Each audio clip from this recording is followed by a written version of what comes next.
আসসালামু আলাইকুম। আজকে আপনাদের এক উদ্দেশ্যে আর কি। অনেকে আছে মানে টাকা দিয়ে টাইস কিনে কিন্তু এক রেট বলে বি গ্রেড ধরে দেয়। তো আপনারা বাড়িওয়ালা যারা আছেন তারা টাইস কিনতে গেলে এক রেট বা বি গ্রেড কেমনে চিনবেন, এটা দেখাবো। ফ্রির টাইস, এটা হচ্ছে ফ্রির টাইস। এখানে লেখা থাকে এক রেট বি গ্রেড, এখানে লেখা থাকে। এখানে দেখেন দিদা, দেখেন এক রেট এই গ্রেড এ, গ্রেড এ লেখা আছে 40, কারণে এটা তো মনে হয় এটা হচ্ছে বি গ্রেড। এটার মধ্যে বি গ্রেড লেখা রাখবে, গ্রেড বি লেখা রাখবে। গ্রেড বি,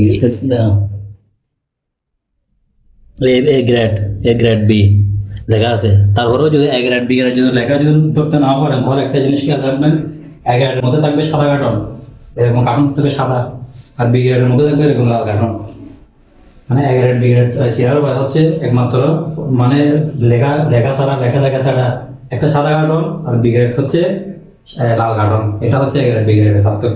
এটা যারা টাইস কিনতে যাবেন পুকুরের জন্য, তারা এরকম দেখে শুনে কিনবেন। এ গ্রেড বলে বি গ্রেড ধরে দেয়। এখানে মনে করেন এ গ্রেড বলে টাকা নিছে, ধরা দিয়েছে বি গ্রেড।